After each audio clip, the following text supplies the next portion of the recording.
Mana Malaysia ni tak pernah pun ada debat secara terbuka dipertontonkan kepada halayak ramai. Contohlah kalau PRU pada tahun 2022, PRU15, kita tak nampak pun ada debat yang disiarkan secara live. Diorang ada yang cakap debat ni bukan budaya Malaysia, bukan budaya Melayu. Lepas tu aku nak tanya korang, kalau lah debat tu bukan budaya Melayu, adakah budaya kita terus menggunakan politik kebencian, politik agama, politik kenegerian ataupun kedaerahan ni untuk meraih undi? Mana Perdana Menteri adalah seorang,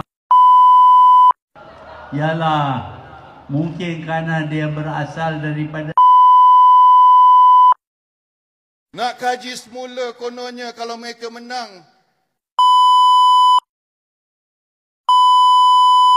Korang tengok Indonesia sekarang, pesta demokrasi diorang tak cakap pasal kebencian agama, diorang tak tanamkan kebencian bangsa ke tuduh orang rasuah sini sana ke. Tak. Pemilu pilihan raya umum 2024 Indonesia ataupun Pilpres, pilihan raya Presiden Indonesia 2024, aku tak nak cakap mengenai siapakah yang akan jadi presiden ataupun naik presiden, kerana perkara itu rakyat Indonesia yang akan tentukan. Aku nak cakap mengenai pesta demokrasi di Indonesia yang merupakan pesta demokrasi ketiga terbesar di dunia. Yang mana Indonesia sekarang ni, dia punya pesta demokrasi ni sangat luar biasa, berada pada tahap yang sangat-sangat berbeza. Kalau nak dibandingkan dengan Malaysia ni, diorang punya dah jauh lebih maju ke hadapan. Kalau korang tengok sepanjang kempen Pilpres 2024 ni, presiden, naik presiden, calon-calon yang bertanding ni, diorang sekarang lebih terbuka, menerima untuk berdebat. 3 pusingan debat dianjurkan dan ketiga-tiga calon presiden dan naik presiden daripada setiap parti ni, diorang sertai debat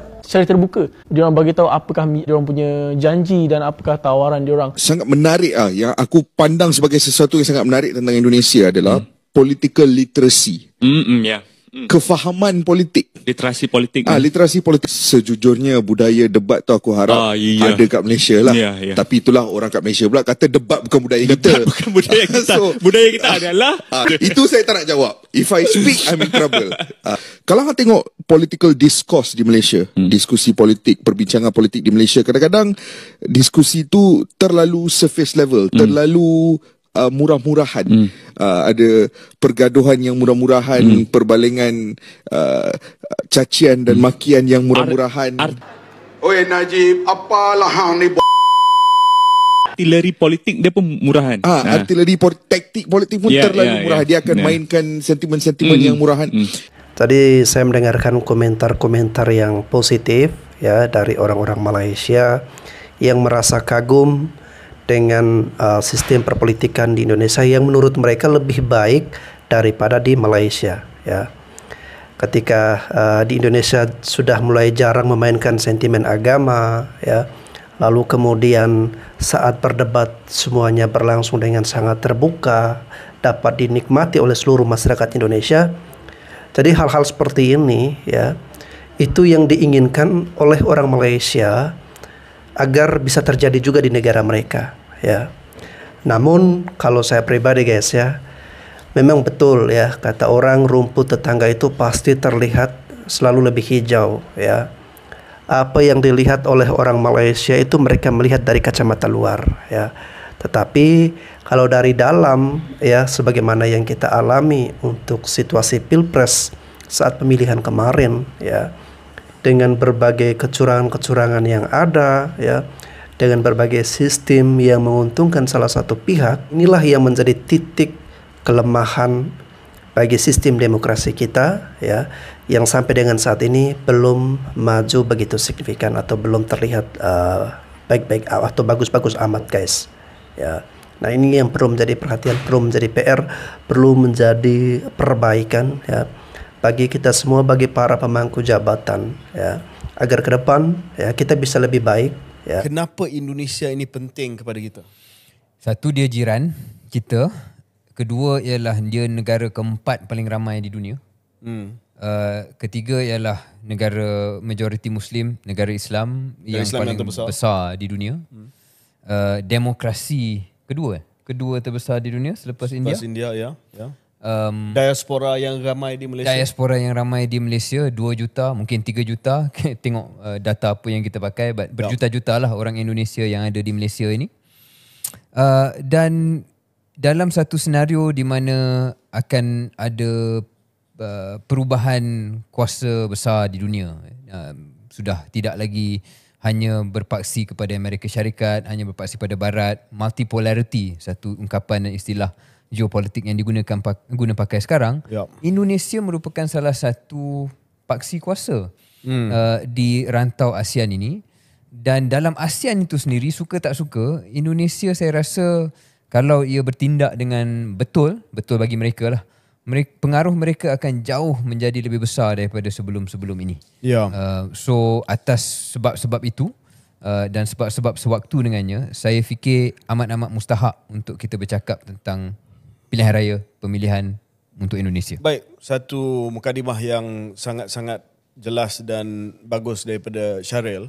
Untuk makluman pendengar, pilihan raya presiden bukan satu-satunya pilihan raya yang akan berlaku di Indonesia, tapi the set of election. Dia akan Which ada. is the first time, right? Mungkin kita silap, mungkin ini, tapi tak silap saya ini kali pertama kedua-dua pemilihan presiden dan juga DPR, parlimen mereka, betul. Dewan Perwakilan Rakyat, berlangsung pada masa yang sama. Saya bersama dengan Bapak Uzal, Ketua TPS di Menteng ini. Mungkin Bapak boleh jelaskan bagi penonton kami di Malaysia yang kurang arif tentang proses pemilihan pengundian di Indonesia ni. Bila disebut coblos itu disebabkan ada cocok. Cocok pakai apa, Pak? Okey. Jadi di TPS di Indonesia kita menggunakan ada 4 surat suara yang harus kita pilih. Yang pertama adalah untuk presiden dan wakil presiden, kemudian anggota DPR, DPRD, dan DPD. Yang kita coblos dari surat suaranya kalau misalkan nanti para pemilih sudah mendapatkan, mereka bisa mencoblos menggunakan paku, dengan di bawahnya kita beri cushion. Jadi pencoblos bisa memberi pilihannya mereka, ada kertasnya di sini, kertasnya di sini, dan menggunakan ini. Kita juga membantu teman-teman pemilih yang tidak bisa melihat, tunanetra. Kita menyediakan contoh surat suara yang dilengkapi dengan huruf Braille. Jadi hal ini bersifat seperti amplop, di mana surat suara bisa dimasukkan ke dalamnya, dan kemudian boleh dirasa huruf Braille-nya dan bisa memilih nanti pasangan yang mau dipilih pada bagian yang sudah ditentukan. Selain itu, selain dari presiden, kita juga menyiapkan untuk surat suara yang lain. Untuk legislatif, ini untuk DPD, Dewan Perwakilan Daerah. Logikanya sama dengan huruf Braille dan mereka bisa merasakan bagian mana yang mereka harus pilih. Bapak juga yang istimewa di Indonesia yang mungkin tidak tahu di Malaysia atau tidak dilaksanakan di Malaysia ialah kalau ada orang yang uzur, yang usianya sudah lanjut ataupun ada disability, pihak TPS akan pergi ke rumahnya. Betul sekali, karena TPS ini dibuatnya per daerah. Jadi biasanya kalau misalkan ada warga yang sudah tidak mampu untuk berjalan ataupun sudah sakit ataupun sudah tua, kita akan bantu untuk datang, baik itu dari panitia, dari pengawas, dan juga saksi dari partai politik. Soal saksi ini, Bapak, sekejap lagi akan mula sebentar lagi akan mula quick count kan? Pengiraan tu. Siapa yang akan menyaksikan? Wakil dari setiap calon? Okey. Wakil dari setiap calon dan setiap calon yang berpartisipasi di pemilu boleh mengirimkan saksinya. Pada pagi hari ini kita mendapatkan 4 partai yang mengirimkan saksinya untuk mengawasi quick count yang akan terjadi. Biasanya mereka akan memberikan surat keterangan kerja atau surat mandat dan ditunjukkan kepada kami. Kemudian setelah kami verifikasi, mereka bisa berada di area dalam.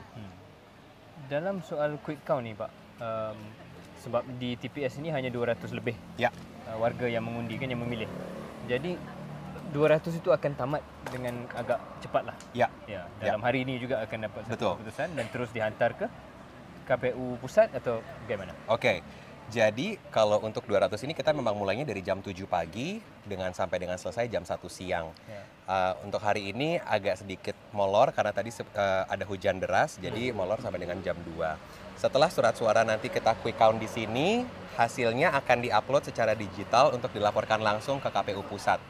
Surat suara fisiknya akan kami kumpulkan di tingkat kelurahan untuk kemudian nanti ditingkatkan lagi ke kecamatan dan ditingkatkan lagi ke pusat. Jadi ada dua proses, ada proses digital, which can be done immediately. Correct. Dan juga yang proses physical ni mungkin ambil masa yang panjang Correct. sikit lah untuk seluruh Indonesia juga. Untuk seluruh Indonesia. Prosesnya sama. Ya.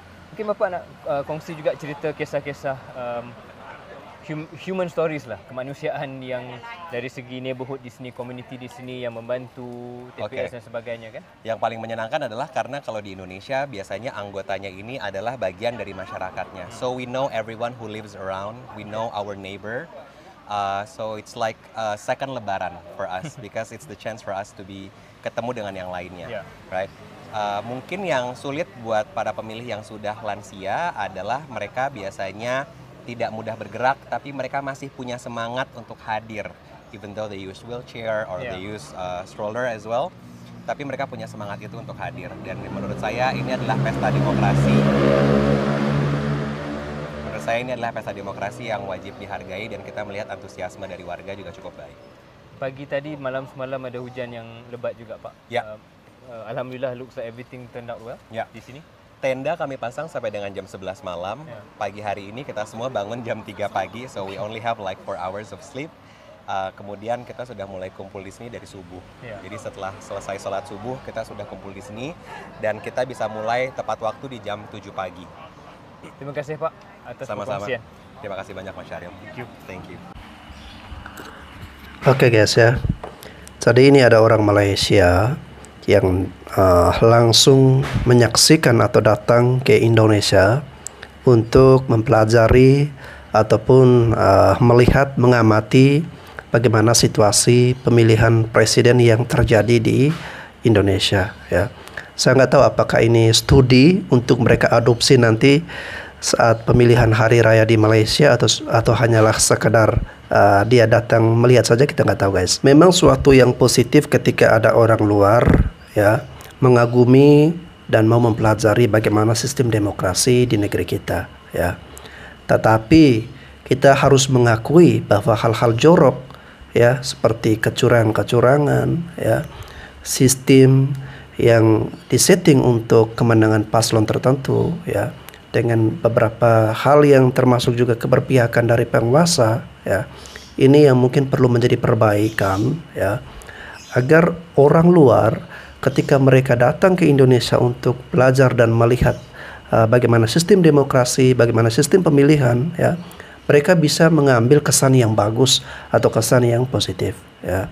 Jangan sampai ketika akhirnya mereka menemukan ternyata di Indonesia kalau mau dipelajari lebih dalam ya, justru lebih jelek atau lebih busuk daripada di Malaysia. Nah, ini yang mungkin kita perlu adanya perbaikan agar ke depan berbagai sistem politik, sistem demokrasi ya di negara kita bisa menjadi lebih baik lagi. Sekarang politik baru.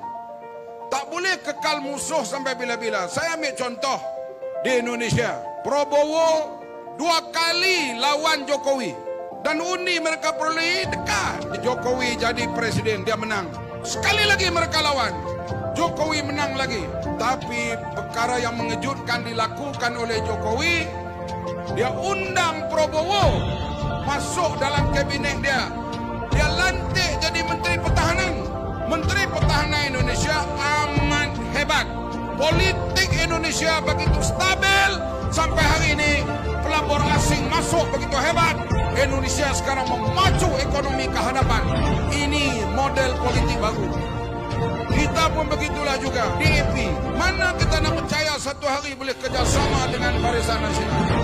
Keputusan kita bekerja sama dan kita bentuk kerajaan.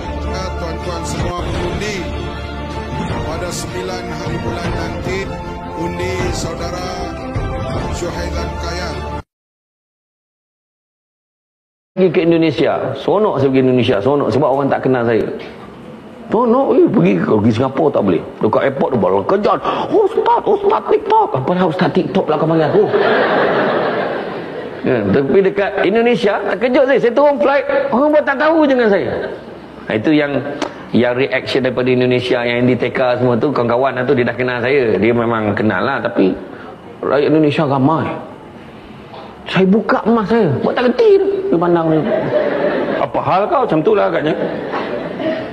Tapi di Indonesia servis perkhidmatan dia TikTok. Saya masuk dekat dalam hotel. Selamat siang Pak. Selamat siang Pak. Silakan Pak. Nak dapat saya ni kat Malaysia, raja je. Di mana tandasnya? Sini Pak, saya tunjukkan Pak. Dia tinggal tak menyangkung sebelah aku. Sampai kena nyaman dia tunjuk. Dah tak tahu aku dah keluar.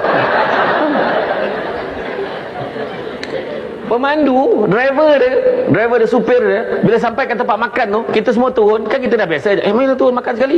Kita dah biasa jam tu. Marilah turun kita makan sama. Tak apa Pak, aman Pak. Dalam mobil aja Pak, tak apa Pak. Tak turun. Dia duduk tegak dalam kereta tu.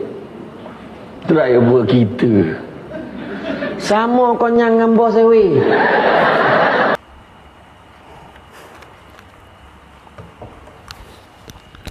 Oke guys ya, itu tadi reaksi hiburan dari orang-orang di Malaysia, bagaimana mereka memandang tentang situasi perpolitikan atau demokrasi yang ada di Indonesia ya. Seperti yang saya katakan tadi, harapannya ke depan agar sistem yang belum bagus ya, berbagai indikasi tindakan kecurangan ya, mungkin ke depan kita bisa belajar dari situasi yang ada ya, untuk menjadi lebih baik lagi, agar kita menjadi negara yang disegani, dikagumi oleh bangsa-bangsa lain. Oke guys, terima kasih sudah menyaksikan video ini. Sampai jumpa lagi.